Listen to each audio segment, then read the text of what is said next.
मुख्यमंत्री ने कहा राज्य में शीघ्र 48,000 पदों पर होंगी नियुक्तियां। मुख्यमंत्री हेमंत सोरेन ने गणतंत्र दिवस के मौके पर दुमका पुलिस लाइन में तिरंगा फहराते हुए बड़ी संख्या में सरकारी नौकरियों की घोषणा की। उन्होंने कहा कि राज्य सरकार 48,000 पदों पर जल्द ही भर्ती प्रक्रिया शुरू करेंगी। मुख्यमंत्री ने बताया कि विभिन्न विभागों में रिक्त पदों को भरने के लिए प्रक्रिया तेज कर दी गई है। अब तक 46,000 पदों के लिए विज्ञापन भी जारी किए जा चुके हैं और 5,000 पदों पर नियुक्ति की प्रक्रियाएं भी पूरी हो चुकी है। बाकी पदों पर भर्ती के लिए जल्द ही प्रक्रिया पूरी कर ली जाएगी। यूसीसी लागू करने वाला उत्तराखंड पहला राज्य बना। उत्तराखंड में सोमवार को समान नागरिक संहिता लागू कर दिया गया। यूसीसी लागू होने के बाद उत्तराखंड स्वतंत्र भारत के इतिहास में ऐसा करने वाला देश का पहला राज्य बन गया है। मुख्यमंत्री पुष्कर सिंह धामी ने रिमोट के माध्यम से अधिसूचना जारी कर यूसीसी को लागू किया। यूसीसी लागू होने के बाद उत्तराखंड के मुख्यमंत्री पुष्कर सिंह धामी ने कहा कि यह केवल उत्तराखंड के लिए नहीं बल्कि पूरे देश के लिए ऐतिहासिक दिन है। उन्होंने कहा कि सभी नागरिकों को एक समान अधिकार मिल गए हैं। उन्होंने कहा कि 2022 में जो जनता से जो वादा किया गया था उसे उन्होंने पूरा किया। गणतंत्र दिवस पर 64 कैदियों को किया गया रिहा। गणतंत्र दिवस के मौके पर रांची के बिरसा मुंडा केंद्रीय कारागार में बंद 64 कैदियों को रिहा किया गया। 26 जनवरी को वार्षिक जेल अदालत लगाई गई, जहां छोटे मोटे सुलह योग्य मामलों में बंद विचाराधीन कैदियों को रिहाई का फैसला लिया गया। जेल अदालत में कैदियों द्वारा अपने अपराध स्वीकार करने और परिस्थितियों को देखते हुए उन्हें छोड़ने पर सहमति बनी। हर साल गणतंत्र दिवस के मौके पर इस प्रक्रिया को पूरा किया जाता है ताकि छोटे अपराधों में जेल में बंद कैदियों को एक नई शुरुआत का मौका मिल सके। झारखंड के 12 पुलिस पदाधिकारियों और कर्मियों को पुलिस पदक से सम्मानित। केंद्रीय गृह मंत्रालय ने गणतंत्र दिवस के अवसर पर झारखंड के 12 पुलिस पदाधिकारियों और कर्मियों को सराहनीय सेवा के लिए पुलिस पदक से नवाजा है। इनमें आईजी रैंक के 2 अधिकारी हैं। स्कूली बच्चों से भरे टेम्पो की पिकअप से टक्कर, 11 बच्चे और चालक घायल। झारखंड के लातेहार जिले में रविवार को एक बड़ा सड़क हादसा हुआ। हिरहज थाना क्षेत्र के बालूमत पांकी मार्ग पर स्टेट हाईवे 10 के नवादा गांव के पास स्कूली बच्चों से भरे टेम्पो और एक पिकअप वाहन की आमने सामने टक्कर में 11 बच्चों और टेम्पो चालक गंभीर रूप से घायल हो गए। घायल बच्चों में 7 से 14 वर्ष के आयु के विद्यार्थी शामिल हैं, जो ग्रीनलैंड पब्लिक स्कूल में पढ़ते हैं। ये सभी बच्चे गणतंत्र दिवस में समारोह से वापस लौट रहे थे। गुमला अनाथालय के 26 बच्चे फूड पॉइजनिंग के शिकार। झारखंड के गुमला जिले में प्रगति ग्राम उद्योग संस्थान द्वारा संचालित अनाथालय के 26 बच्चे फूड पॉइजनिंग के शिकार हो गए।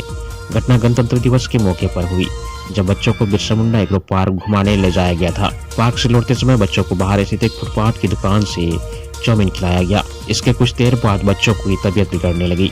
उन्हें पेट दर्द, सिर दर्द और चक्कर आने की शिकायत हुई। आनन फानन बच्चों को गुमला सदर अस्पताल में भर्ती कराया गया। गृह मंत्री अमित शाह ने संगम में लगाई डुबकी। गृह मंत्री अमित शाह ने परिवार सहित संगम में डुबकी लगाई। गृह मंत्री के साथ उनके बेटे जय शाह, बाबा रामदेव भी मौजूद थे। इसके अलावा यूपी के मुख्यमंत्री योगी आदित्यनाथ, उप मुख्यमंत्री ब्रजेश पाठक, केशव प्रसाद मौर्य सहित प्रदेश के कई मंत्री मौजूद रहे। माना जा रहा है कि प्रधानमंत्री नरेंद्र मोदी भी फरवरी महीने में प्रयागराज जाएंगे। रांची में फिटजी कोचिंग संस्थान हुआ बंद। देश के प्रमुख कोचिंग संस्थानों में से एक फिटजी इन दिनों सुर्खियों में है। हाल ही में कई शहरों में इस कोचिंग सेंटर के बंद होने की खबरें सामने आई है। इसी कड़ी में अब रांची का नाम भी जुड़ गया है। मिली जानकारी के अनुसार राजधानी रांची में फिटजी का सेंटर बंद कर दिया गया है। इस कारण छात्र छात्राओं और उनके परिजनों में चिंता का माहौल है। भीमराव अम्बेडकर की मूर्ति तोड़े जाने की घटना पर बाबूलाल मरांडी ने इंडिया गठबंधन पर साधा निशाना। बीजेपी प्रदेश अध्यक्ष बाबूलाल मरांडी ने कहा कि गणतंत्र दिवस के पावन अवसर पर जब पूरा देश संविधान और लोकतंत्र के प्रति अपनी आस्था प्रकट कर रहा था, तब पंजाब के अमृतसर में बाबा साहब भीमराव अम्बेडकर की सबसे बड़ी मूर्ति तोड़े जाने की घटना ने पूरे देश को झकझोर कर रख दिया। इस कायराना हरकत के ने न केवल बाबा साहब के सम्मान को ठोस पहुंचाई, बल्कि भारतीय संविधान और दलित समाज का भी अपमान किया है। पतरातू थर्मल से झारखंड को मिलेगी 85% बिजली। झारखंड को मार्च तक पतरातू थर्मल प्लांट से बिजली उत्पादन प्रारंभ हो जाएगा। पहले चरण में 800 मेगावाट बिजली का उत्पादन होगा। बहुत जल्द ट्रांसमिशन लाइन पूरा कर लिया जाएगा।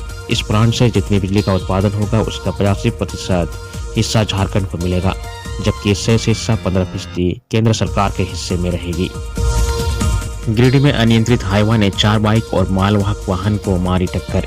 गिरिडीह जिले में अनियंत्रित हाईवा ने 4 बाइक और एक मालवाहक वाहन को अपनी चपेट में ले लिया। हाईवा की ठोकर से सभी वाहन क्षतिग्रस्त हो गए। घटना जिले के देवरी थाना क्षेत्र के चतुर व्यावसायिक मंडी में हुई। अनियंत्रित हाईवा ने शनिवार देर रात करीब 9 बजे 4 बाइक और एक 4 पहिया मालवाहक वाहन को टक्कर मारी। जानकारी के अनुसार सभी वाहन सड़क के किनारे खड़े थे।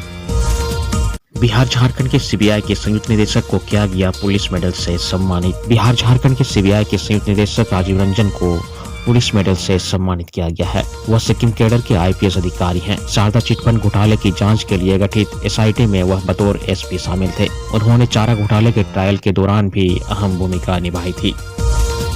खूंटी में रोजगार मेला का आयोजन, 217 युवाओं को दिया गया नियुक्ति पत्र। चौथे जनजातीय गौरव दिवस के अवसर पर खूंटी में जिला स्तरीय रोजगार सृजन मेला 2025 का सफल आयोजन किया गया। इस मेले में 700 से अधिक युवाओं को रोजगार के अवसरों से जोड़ा गया और 217 युवाओं को नियुक्ति पत्र प्रदान किया गया।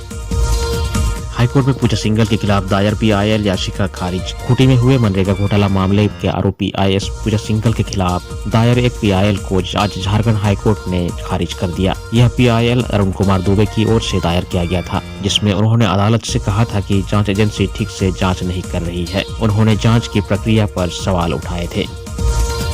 दुमका में हिजला मेला आयोजन को लेकर बैठक। दुमका में 21 से 28 फरवरी तक आयोजित होने वाले राजकीय जनजातीय हिजला मेला महोत्सव के सफल आयोजन को लेकर हिजला मैदान में बैठक कर अधिकारियों को महोत्सव के उद्घाटन, समापन, खेलकूद, तिथि, विधि व्यवस्था, बंदोबस्ती के साथ साफ सफाई से संबंधित आवश्यक व उचित दिशा निर्देश दिए।